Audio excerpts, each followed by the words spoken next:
Hello. I don't know why it still says testing. It's not supposed to. Merry Saturday morn, this fair morn. I thought I would experimentally try and do sort of like a chat, like normal people do. Normal people speak to speak to online stuff. People, I don't know. They have conversations, don't they, with people? Yeah, I thought I would try that. No, just a couple of updates, really, some thoughts. Stuff's been happening. I feel basically this year, end of last year, I feel like I'm getting my courage back because I did a video.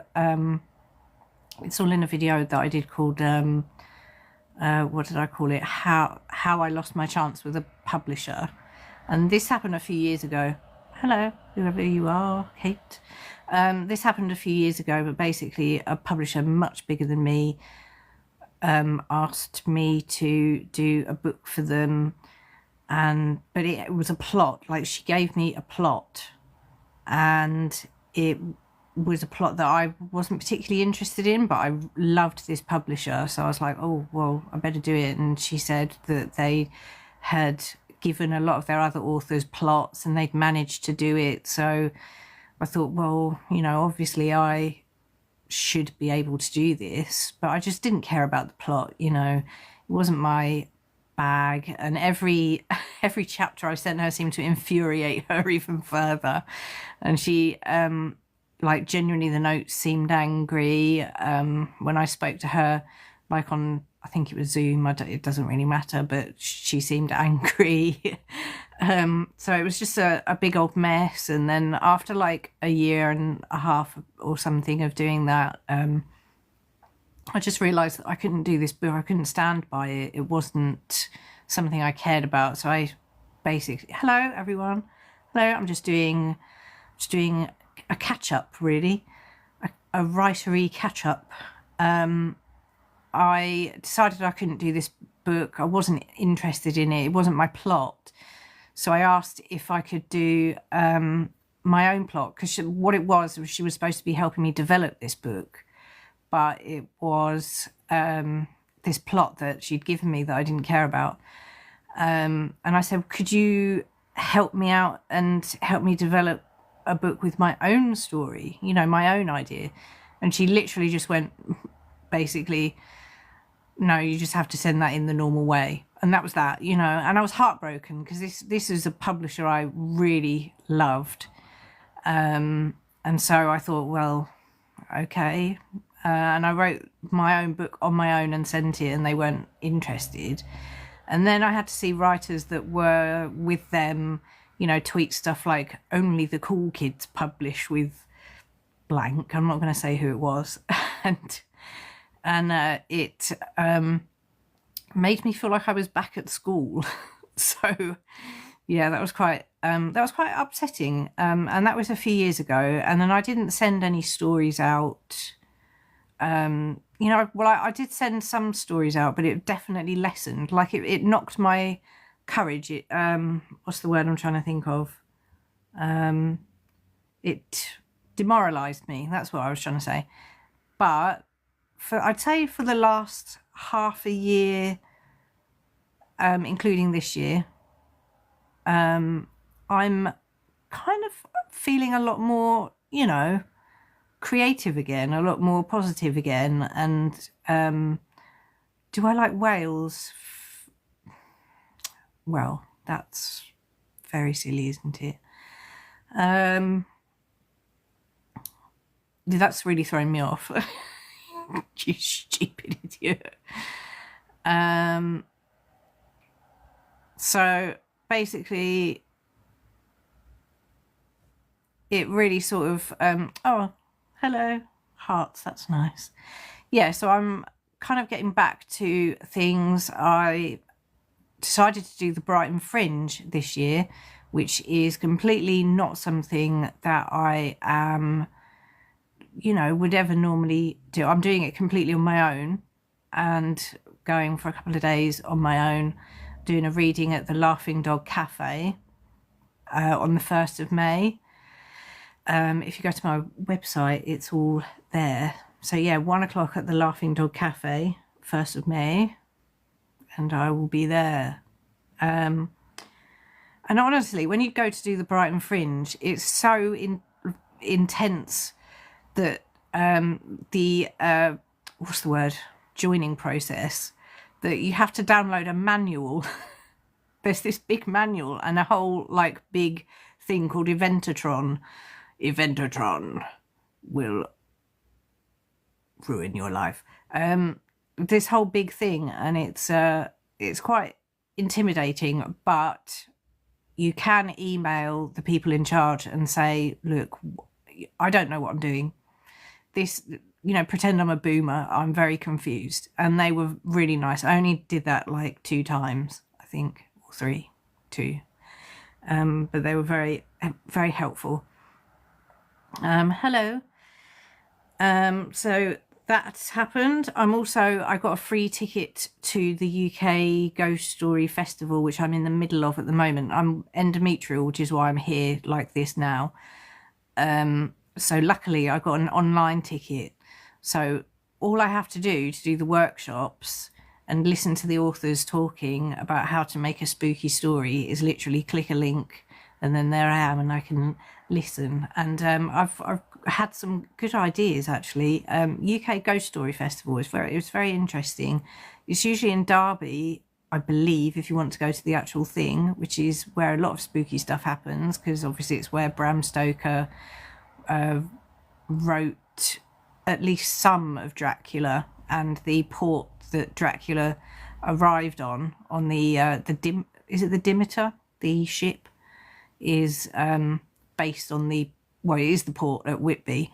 So yes, and I've been there, and that's good. I think I'm going back this summer, so so that's very cool if you're looking to do that. I think that there's a few different writery type conventions that happen at Whitby, and also there's the Goth Festival.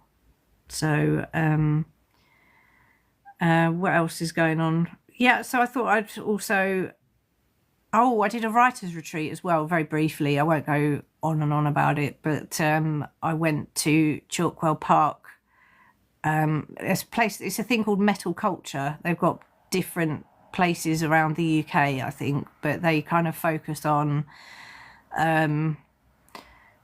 you know, you can go and do lots of different creative stuff there. If you've got an idea for a creative event of some description, you can contact Metal Culture and see where it is near you. I'm in Southend, so obviously I went to the Southend one, because they also do like a thing called hot desks, where you can get a desk in the room upstairs for a day, and it's all like a very lovely view of Chalkwell Park. And you can write. I was spending the day writing, and there was a room full of books, and it was very pretty, and everyone was very accommodating. Not that I really asked for anything. I brought my lunch with me, but I made tea, and there was an artist lady there, and she was Polish, and she was telling me that it's so cold in Poland at the moment that everything is frozen, and young people who'd only just learnt to drive were having to deal with roads that were like so icy that everyone was like sliding all over the place. It sounds very intense. Yeah, so I thought I would end on talking about a few books that I've enjoyed as well. You can read the first copy of a comic called Farmhand by Rob Guillory online, and I really recommend it. I really enjoyed it. It's basically a farm in which they grow body parts, and the front cover is the farmer with a load of hands coming up out of the ground, and it's really my cup of tea. And after reading the first copy, obviously they know, you read that, you just want to buy it, and so I'm going to have to. There's no choice about it. I need to get this and read more of it. Also, while I was at the Chalkwell Park thing, I was reading the 1920s. Oh yeah, I forgot. It's back to front. It's the early. Yes, I use toilet tissue as a bookmark. I'm sorry, I'm a cheapo. Weird Tales, best of the early years, 1923 to 1925, because I love the 20s and I love weird things so much. And also Midnight Timetable by Bora Chung. That's, I really enjoyed that. It felt very like old, like spooky kind of stories, like classic horror. That's what I'm trying to say. And yeah, just basically it's all set in a building. Well, yeah, it's a building which was abandoned, but it's become like not a library, a museum for spooky haunted items. That's it. And there's the person that goes around telling the new worker all the stories attached to the spooky items, and it's a really good story. Really enjoyed it.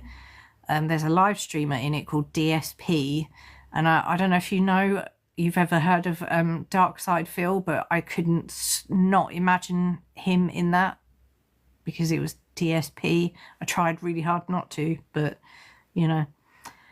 And also Hailey Piper's A Game in Yellow. I loved the fact that it was sort of like I just thought the idea of it was so clever, because it's like Hellraiser, but using the King in Yellow play as like instead of a BDSM box, you know, like instead of like using the box and then the devil comes and does all awful things to you, you basically read a bit of the play, just enough to avoid getting really ill, but obviously the main character takes it too far and so on. Hello.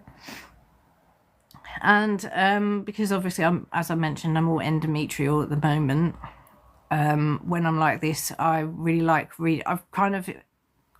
I don't know if it has a name, but I've created a name for it. I like reading magical cozies, and my favourite is the Delegate Dream department store. That's, I think, definitely my favourite one. Where it's basically just a department store where you can go and buy dreams, and you can and it goes into different like aspects of it, like the people that make the dreams and so on, and it's just really very cute and very fun. I just finished a different series like that, kind of called The Full Moon Coffee Shop, which was someone got a #1 viewer badge. Well done, you. They had it's like a coffee shop where you go where you're having troubles, and it's run by cats, you know, and it's quite sweet. And also Before the Coffee Gets Cold was another one that I enjoyed, which is basically you can go back in time very briefly. I teach guided hip. Okay. You can go back in. That's good. Well done. My mum likes all that kind of thing. Back in time very briefly, but you have to sit in a seat opposite a ghost. Oh no, you have to wait until the ghost gets up to go to the toilet. Yeah, so it's fun. Yeah, so that's kind of about it really. I just wanted to talk about my writing at the moment, what I was doing and what I read, and I did that. So I've got some more workshops today in which I just stay here for the UK Ghost Story Festival, so that's good, and I will see you all very soon. Bye.